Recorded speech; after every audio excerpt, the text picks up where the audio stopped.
Take us through the US response to this in the last hour or two.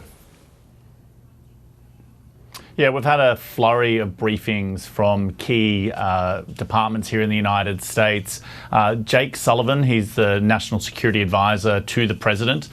He spoke from the White House a little earlier, and it was he who described this as a significant escalation by Iran when comparing to that missile attack we saw back in April. Now, they and the Pentagon are describing this as about twice as powerful as that attack in April because of the type of weapons that were used. We are looking at about up to 200 ballistic missiles that have been fired by Iran on Israel. They have confirmed that at the direction of the President, the United States military aided in Israel's defense. Now, they say that naval destroyers did fire interceptors at these missiles, although it's unclear at this point whether or not those interceptors were actually successful in striking the Iranian missiles that were raining down on Israel.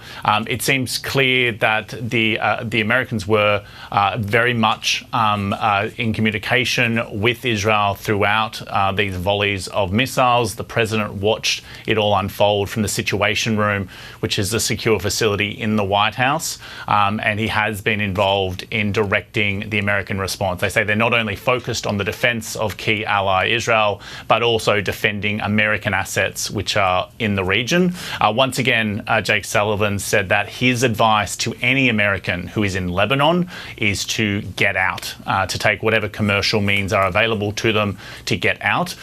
He was questioned about whether or not they believe there are going to be further escalations, and they say that at this point they're still trying to work through exactly what this means for the region and what potentially the response from Israel will be.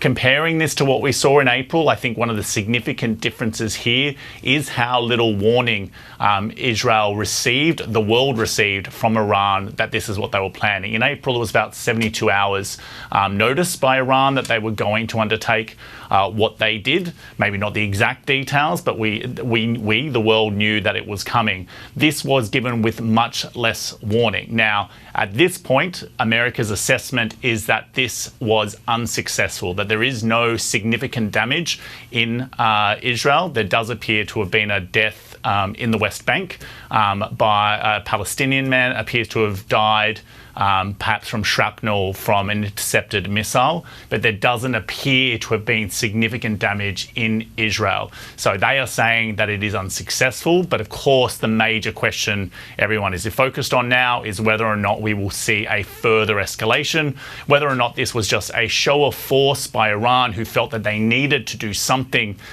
given the strikes that we've seen by Israel on Hezbollah in recent weeks, and of course the killing of the leader of Hezbollah in Lebanon, whether or not this was just that they felt under pressure to do something to be seen as supporting those proxy groups, or whether or not they were actually trying to actually hit significant assets. I mean, I think that is what will now have to be assessed. And obviously, as was the case in April when President Biden told Israeli Prime Minister Benjamin Netanyahu to take the win, to accept that they had managed to do significant damage in that case, and they had attacked the Iranian embassy in Syria. Iran then felt the need to attack Israel. Biden tried to calm the situation, didn't want a further escalation. The question is, of course, whether or not Israel will react strongly to this particular Iranian attack and where that leads us. That is what the world is waiting for. Let's pause for a moment and hear now from the US National Security Advisor Jake Sullivan, who spoke at the White House roughly half an hour ago.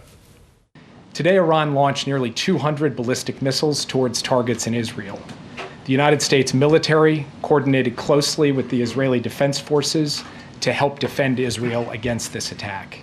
U.S. naval destroyers joined Israeli air defense units in firing interceptors to shoot down inbound missiles. President Biden and Vice President Harris monitored the attack and the response from the White House Situation Room, joined in person and remotely by their national security team. We are still working with the IDF and the authorities in Israel to assess the impact of the attack. But at this time, and I stress at this time, we do not know of any deaths in Israel. We are tracking the reported death of a Palestinian civilian in Jericho in the West Bank. We do not know of any damage to aircraft or strategic military assets in Israel. In short, based on what we know at this point, this attack appears to have been defeated and ineffective. This was first and foremost the result of the professionalism of the IDF, but in no small part because of the skilled work of the U.S. military and meticulous joint planning in anticipation of the attack. We are also aware of reports of a terrorist attack in Jaffa that took the lives of a number of Israeli civilians and wounded several others today. Our condolences go out to the families of the victims and to the family of the Palestinian civilian in Jericho. Obviously, my update here is based on early reports, and we reserve the right to amend and adjust as necessary as we gather more information.